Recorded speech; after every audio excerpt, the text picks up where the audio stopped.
Assalamualaikum warahmatullahi wabarakatuh. Shalom, Om Swastiastu, Namo Buddhaya, salam kebajikan. Halo Sobat Akuntansi, bertemu dengan saya Yeskel Benayanan Lohi di podcast Komunitas Akuntansi Untak Surabaya. Di podcast kali ini saya akan berdiskusi dan berbincang bersama dengan salah satu narasumber yang sangat luar biasa. Kali ini kita akan berdiskusi bersama dengan dosen yang mempunyai prestasi yang sangat membanggakan. Beliau merupakan dosen Fakultas Ekonomi dan Bisnis Universitas 17 Agustus 1945 Surabaya. Mari kita sambut Bapak Dr. IBK Bayangkara, MM, AKCA, CMA, CSRA, CSP. Oke, selamat siang. Saya panggilnya L ya? Ya, L boleh Bapak. Bagaimana Pak Bayangkara kabarnya? Baik, sehat. Ya, baik. Oke.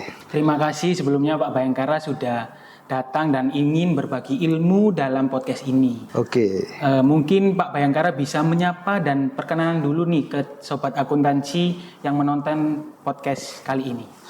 Oke. Selamat siang Cendikia. Kita ketemu lagi dalam podcast Komunitas Akuntansi Untak Surabaya. Hari ini kita akan membahas satu materi yaitu integrated reporting atau pelaporan yang terintegrasi.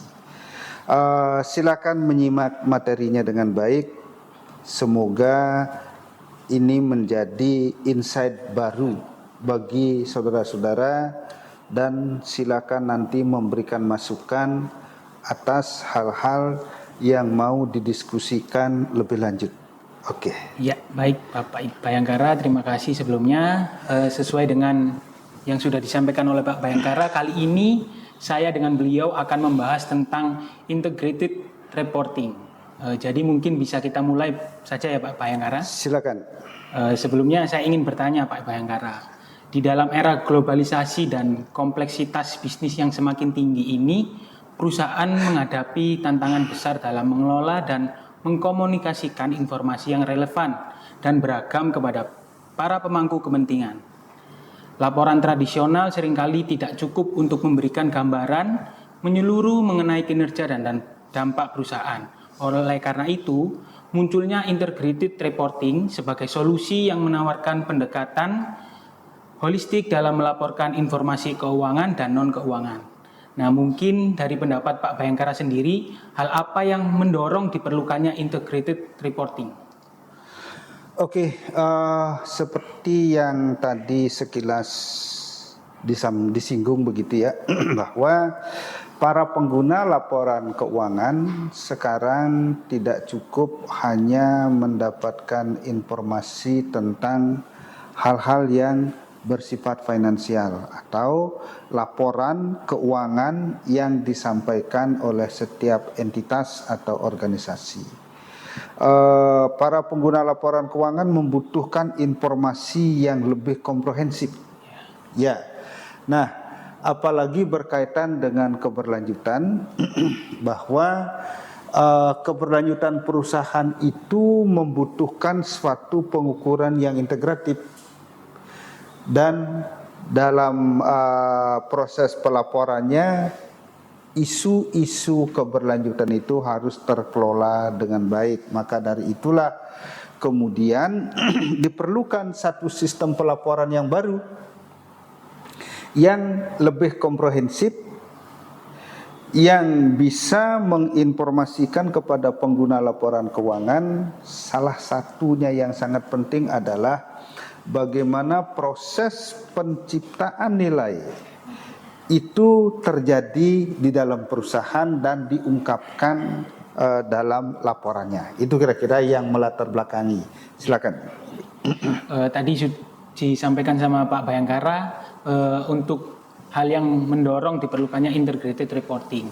Kemudian Pak Bayangkara, ternyata untuk integrated reporting sendiri atau pelaporan yang terintegrasi itu merupakan sebuah konsep pelaporan bisnis yang sangat inovatif ya Pak Bayangkara. Iya.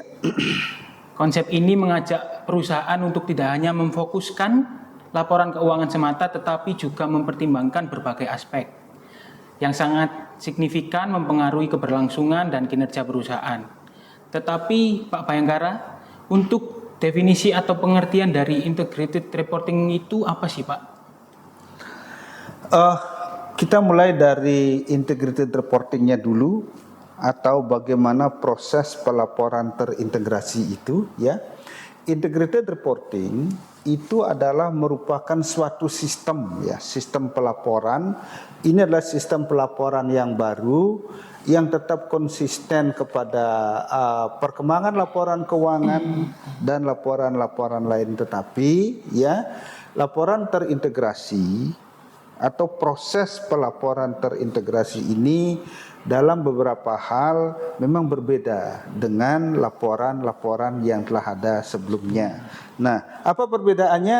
Nanti akan kita bahas pada rincian materi berikutnya. Nah, di samping itu kita harus tahu integrated report, laporan terintegrasi itu apa sih? Nah, kalau laporan terintegrasi itu, laporan kan pada intinya adalah bagaimana mengkomunikasikan sesuatu yang ada di dalam sebuah entitas atau dalam perusahaan kepada para pengguna laporan, kan begitu? Ya. Maka dari itu integrated report itu bisa kita pahami sebagai suatu komunikasi singkat tentang bagaimana strategi perusahaan, tata kelola perusahaan, ya, kinerjanya, termasuk prospek organisasi di masa depan, kemudian bagaimana konteks lingkungan sosial dan bagaimana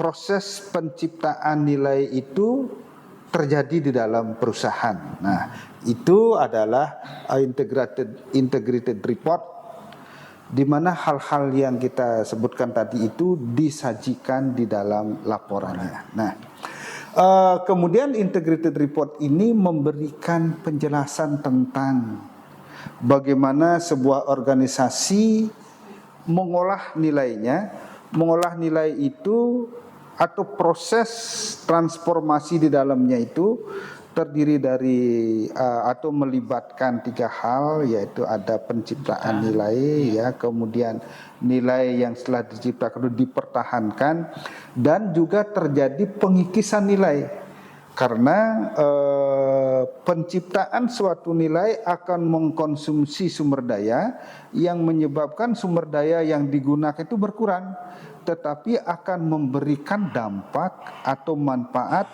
yang jauh lebih besar daripada nilai yang dikikis ini. Ini namanya pengikisan nilai. Kemudian penciptaan nilai ada kepada produk-produk atau aktivitas-aktivitas atau manfaat-manfaat yang dicapai. Nah, kemudian di samping itu, bagaimana sebuah entitas itu menciptakan nilainya, dan bagaimana penciptaan nilai itu terjadi tentu akan sangat dipengaruhi oleh ketersediaan sumber daya yang nanti di integrated reporting ini dipahami atau disebut sebagai capital. Oke. Nah, itu kira-kira pemahaman kita atau pengertian tentang integrated reporting dan integrated report. Ya. Oke, silakan. Baik Pak Bhayangkara, untuk selanjutnya mungkin Pak Bhayangkara bisa menjelaskan untuk tujuan dan juga manfaat dari integrated reporting sendiri, Pak Bhayangkara. Karena kita tahu di era bisnisnya sekarang ini, para investor dan pemangku kepentingan tidak hanya tertarik pada kinerja finansial semata. Mereka juga ingin memahami bagaimana perusahaan mengelola risiko, memanfaatkan peluang, serta berkontribusi pada keberlanjutan lingkungan dan sosial. Tujuan dari integrated reporting ini, ya, adalah untuk memberikan wawasan tentang bagaimana organisasi itu dipengaruhi atau mempengaruhi lingkungan eksternalnya, ya. Kemudian bagaimana sumber daya yang ada di organisasi itu diolah, ditransformasikan atau digunakan, ya, di mana kalau di sini kita akan mengidentifikasi sumber daya itu mulai dari sumber daya keuangan, kemudian sumber daya manufaktur, ada manusia, ya, kemudian ada intelektual, itu termasuk dalam kategori sumber daya, hubungan sosial dan alam. Nah, di samping itu, integrated reporting juga memberikan wawasan kepada organisasi atau kepada pengguna laporan bagaimana suatu organisasi berinteraksi dengan lingkungan eksternalnya dan modal-modal yang digunakan itu untuk menciptakan, memelihara dan mengikis nilai baik dalam jangka pendek, dalam jangka menengah maupun dalam jangka panjang. Begitu kira-kira. Ya. Ya, baik Pak Bayangkara. Secara konsep memang integrated reporting ini menawarkan kerangka kerja yang komprehensif ya Pak Bayangkara. Iya. Entah itu bagi perusahaan untuk mengkomunikasikan nilai jangka panjang. Nah, mungkin saya mempunyai pertanyaan yang menarik untuk dikaji lebih lanjut Pak Bayangkara. Bagaimana proses dan dinamika penciptaan, pelestarian, bahkan pengikisan nilai-nilai yang terintegrasi dalam laporan integrated reporting ini terjadi? Kita mulai dari sini.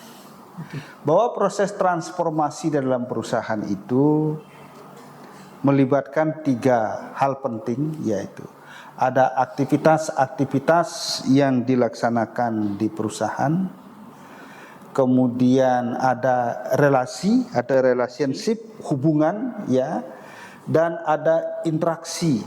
Nah, jadi aktivitas itu adalah bagaimana mengelola input menjadi output, ya. Kemudian bagaimana mengelola hubungan antar sumber daya secara internal, termasuk kemudian bagaimana menjaga atau mengelola hubungan entitas dengan pihak luar atau eksternal, dan bagaimana interaksi yang terjadi. Nah, kalau kita melihat bagaimana proses penciptaan itu, kita bisa melihat gambar ini, Mas. Ya. Oke. Tadi kita sudah menyebutkan bahwa sumber daya yang dimiliki oleh perusahaan itu kan terkategori menjadi 1, 2, 3, 6 ya. Ada finansial, ada sumber daya manufaktur, ada sumber daya berupa intelektual, ya, intellectual capital, kemudian ada human atau sumber daya manusia, ada hubungan sosial, ada sumber daya alam. Nah, ini adalah input, ya. Nah, input ini kemudian diproses, tergantung kepada kalau kita tunjukkan tergantung kepada tujuan dari perusahaan, kemudian misi perusahaan dan juga visinya, ya. Nah, dari sana kemudian di perusahaan itu akan berproses bertransformasi. Ada bisnis model dari perusahaan itu yang menjadi semacam guideline bagaimana aktivitas itu berjalan. Ya, ada business activity, menghasilkanlah output. Nah, output ini kemudian ada outcome-nya. Nah, outcome ini berkaitan dengan ada 2 hal. Nilai tambah yang diciptakan dan dampak-dampak negatif yang mungkin terjadi dari proses transformasi itu, baik dalam jangka pendek, jangka menengah maupun jangka panjang. Nah, kemudian dari dampak ini, ya, itu akan berpengaruh lagi kepada modal atau sumber daya yang dimiliki. Modal keuangannya awalnya mengalami penurunan, tetapi perusahaan punya produk. Karena ada manufaktur, ya. Nah, kemudian berproses lagi, produk yang ada itu dijual sehingga sumber daya keuangannya meningkat lagi. Nah, contoh yang lain, ada pelatihan karyawan, modal keuangannya turun, ya, sumber daya keuangannya turun. Kenapa? Karena pelatihan karyawan menyerap sumber daya berupa finansial. Nah, kemudian tingkat kompetensi karyawan itu meningkat. Berarti produktivitasnya meningkat, berarti kontribusinya kepada perusahaan meningkat, dan dari sanalah perusahaan akan menghasilkan sesuatu yang lebih besar. Sehingga akhirnya kalau produk yang dihasilkan lebih besar daripada yang sebelumnya, itu akan meningkatkan lagi sumber daya keuangan, berproses kembali. Output ini kita olah lagi berputar. Kalau perputaran di perusahaan itu kan mulai dari proses, input, output, outcome kan tidak pernah berhenti. Nah, itulah proses penciptaan, pelestarian atau pengikisan nilai yang terjadi dalam satu organisasi. Nah, inilah yang dikelola atau dilaporkan dalam integrated report. Ya, oke, silakan.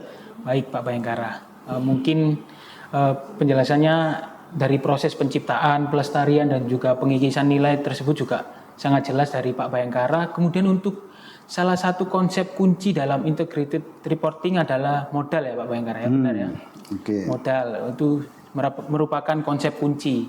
Kemudian dalam konteks integrated reporting itu ternyata modal tidak hanya terbatas pada modal finansial atau uang, tetapi juga mencakup berbagai jenis modal lainnya yang sangat penting bagi keberlangsungan dan keberhasilan suatu perusahaan. Nah, yang saya ingin tanyakan Pak Bayangkara, apa saja jenis kapital atau modal dalam integrated reporting? Yang dikelola atau dilaporkan dalam integrated report itu, ya, termasuk yang dikelola dalam proses reportingnya itu, integrated reporting mengidentifikasi ada 6 capital. Ya. Mari kita pahami dulu capital itu apa, yaitu adalah stok nilai yang ditingkatkan, bisa juga dikurangi atau dipertahankan, diubah melalui aktivitas dan output dari organisasi. Nah, modal keuangan organisasi meningkat ketika menghasilkan keuntungan, tetapi keuntungan ini kan tidak berdiri sendiri karena keuntungan akan tercapai apabila ada peningkatan kemampuan untuk mendapatkan keuntungan, itu kita sebut sebagai produktivitas, katakanlah demikian, ya. Nah, hal itu juga akan bisa proses untuk menghasilkan produktivitas yang lebih tinggi itu akan bisa mengurangi modal finansial dan seterusnya, seperti yang sempat kita ilustrasikan tadi. Nah, tapi secara umum, ya, di integrated reporting ini capital itu dikelompokkan menjadi 6. Ada financial capital, ya, tentu itulah modal-modal keuangan. Ada manufactured capital, itu adalah transformasi dari input menjadi output, jadilah sebuah produk, ya. Ada intellectual capital. Nah, ini mahal sekarang intellectual capital itu, bahwa intelektual seseorang menjadi representasi dari kompetensinya dan sekaligus menjadi representasi kemudian bagaimana dia bisa berkontribusi kepada organisasi atau perusahaan. Ada human capital, ada social and relationship capital, dan ada natural capital. Nah, ini adalah bentuk-bentuk capital yang dibahas dalam integrated reporting. Oke, Pak Bayangkara. Jadi ada 6 capital atau modal yang tertera dalam integrated reporting ya Pak Bayangkara ya? Iya. Ya. Kemudian saya ingin bertanya Pak Bayangkara, di dalam laporan terintegrasi atau integrated reporting itu kan merupakan alat yang penting bagi perusahaan untuk berkomunikasi dengan pemangku kepentingan secara efektif. Nah, pasti ada yang namanya panduan penyusunannya Pak Bayangkara. Jadi tidak mungkin terjadi sebegitu ringkasnya atau sebegitu cepatnya. Tidak tiba-tiba terjadi begitu ya? Tidak tiba-tiba terjadi. Pasti kan ada panduan penyusunannya. Karena dengan memahami panduan penyusunan integrated reporting itu sendiri, perusahaan dapat menyusun laporan yang berkualitas dan relevan. Nah, jadi yang saya ingin tanyakan, mungkin bisa dijelaskan Pak Bayangkara bagaimana panduan penyusunan integrated reporting itu sendiri, gitu. Secara ringkas, kita bicara yang ringkas dulu, nanti yang rinciannya bisa kita jelaskan berikutnya, ya. Secara ringkas ada 7 tahapan dalam atau 7 kriteria dalam penyusunan laporan terintegrasi, ya, bahwa laporan terintegrasi itu fokus kepada strategi dan orientasi masa depan perusahaan. Oke. Kemudian informasinya terkoneksi, ya, maka disebut konektivitas informasi. Kemudian laporan terintegrasi mengelola dan melaporkan bagaimana hubungan organisasi dengan stakeholdernya atau pemangku kepentingan, ya. Seperti layaknya laporan terintegrasi menganut unsur materialitas, hanya yang material saja yang disampaikan, terus laporannya ringkas.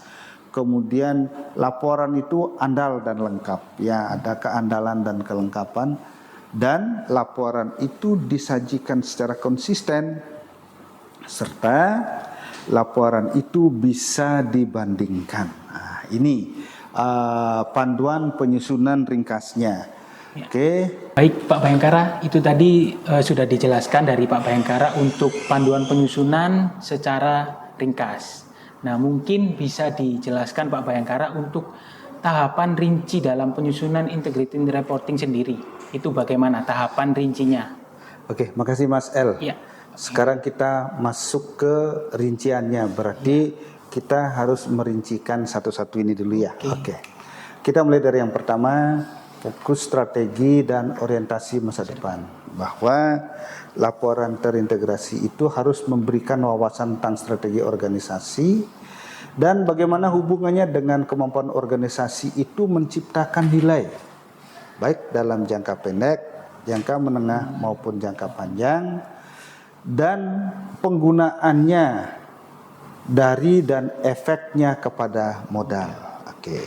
Jadi kan tadi kita sudah cerita modal itu akan tetap berputar kan begitu ya. Nah, itu yang pertama berkait dengan fokus strategi dan orientasi masa depan. Nah, konektivitas informasi ini menjelaskan tentang bahwa laporan organisasi harus menunjukkan gambaran yang holistik dari kombinasi keterkaitan dan ketergantungan antar faktor-faktor yang mempengaruhi kemampuan organisasi dalam menciptakan nilai dari waktu ke waktu. Nah, ini berkaitan dengan konektivitas informasi, ya.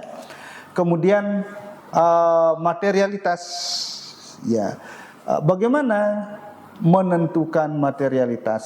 Ya, bahwa di sini organisasi mengidentifikasi hal-hal yang bersifat relevan berdasar kemampuannya untuk menciptakan nilai, ya, mengevaluasi pentingnya hal-hal yang relevan dalam kaitannya dengan efek yang diketahui atau potensi terhadap penciptaan nilai, memprioritaskan hal-hal yang berdasarkan kepentingan relatifnya dan menentukan informasi untuk diungkapkan tentang hal-hal yang material. Nah, sebelum sampai ke sini, ya, tentu ada penentuan atau laporan itu harus menyajikan hal-hal yang material. Nah, jadi tidak semua disajikan, tetapi hal-hal yang secara relevan bisa mempengaruhi keputusan dan kebijakan organisasi.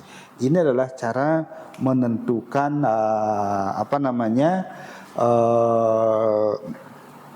tingkat materialitasnya. Nah, yang berikutnya bahwa laporan terintegrasi itu atau integrated report itu harus berbicara tentang hubungan dengan pemangku kepentingan. Maka laporan terintegrasi harus memberikan wawasan tentang sifat dan kualitas hubungan organisasi dengan stakeholder utamanya, termasuk bagaimana dan sejauh mana organisasi itu bisa memahami, memperhitungkan, dan menanggapi kebutuhan dan kepentingan stakeholder yang sah untuk dikelola dan dipenuhi. Ya. Laporan harus ringkas, laporan terintegrasi harus ringkas, mencakup konteks yang cukup untuk memahami strategi, tata kelola, kinerja, dan prospek. Itu tanpa dipenuhi dengan informasi-informasi yang tidak relevan. Ya, jadi hanya menyampaikan hal-hal yang relevan saja. Oke. Keandalan dan kelengkapan bahwa laporan terintegrasi harus andal. Laporan harus mencakup semua hal yang material, baik positif maupun negatif, disajikan secara seimbang dan tanpa terjadi kesalahan yang material. Nah, konsistensi dan keterbandingan. Laporan itu memang harus disajikan secara konsisten pada aturan atau pedoman yang telah ditentukan. Nah, informasi dalam laporan terintegrasi harus disajikan atas dasar yang konsisten dari waktu ke waktu, dengan cara yang memungkinkan untuk dibandingkan, baik dibandingkan dengan organisasi yang lain maupun dibandingkan dalam organisasi yang sama dalam periode yang berbeda. Nah, ini kira-kira bagian dari bagaimana tahapan-tahapan yang tadi itu yang secara ringkas sudah kita bahas, kita deskripsikan. Nah, inilah kira-kira bagaimana panduan penyusunan dari integrated report atau laporan terintegrasi. Oke, itu kira-kira Mas El. Baik Pak Bhayangkara, terima kasih banyak. Ternyata menarik sekali Pak Bhayangkara topik pembahasan kita kali ini ya. Tentang integrated reporting itu apa, terus kemudian manfaat integrated reporting sendiri, kemudian juga yang terakhir Pak Bhayangkara jelaskan tentang tahapan-tahapan penyusunan dalam laporan terintegritas gitu, sampai pada akhirnya Pak Bhayangkara menjelaskan secara rinci dan juga secara ringkasnya bagaimana. Tapi sayang sekali Pak Bhayangkara, tak terasa kita harus mengakhiri podcast pada kali ini. Kepada Pak Bhayangkara, terima kasih banyak atas waktu dan juga penjelasan yang sangat informatif. Diskusi kita tentang integrated reporting sangat menarik dan semoga bermanfaat bagi penonton pada podcast kali ini, terutama bagi sebuah organisasi atau perusahaan dan pemangku kepentingan lainnya untuk memahami bagaimana perusahaan mengelola risiko, memanfaatkan peluang serta berkontribusi pada keberlanjutan lingkungan dan sosial. Saya yakin pendengar kita mendapatkan banyak manfaat dari penjelasan Pak Bhayangkara. Terima kasih sekali lagi Pak Bhayangkara, dan kami berharap bisa berbincang lagi dengan Pak Bhayangkara di kesempatan lainnya. Oke, terima kasih. Ya. Semoga apa yang kita bahas hari ini bisa memberikan manfaat dan menjadi insight bagi kita semua. Amin. Oke. Ya. Terima kasih Mas El. Terima kasih sama-sama Pak Bhayangkara. Ya. Baik, untuk mengakhiri saya mau menyapa para penonton. Silakan. Ya. Untuk para pendengar, terima kasih telah menyimak dan menonton episode kali ini. Jangan lupa untuk terus mengikuti podcast kami, yaitu di podcast Komunitas Akuntansi Untak Surabaya. Baik, saya Yeskiel Benayanan Lohi mengakhiri podcast ini, dan jangan sampai lupa menonton dan juga menyaksikan topik-topik menarik lainnya. Sampai jumpa di episode berikutnya.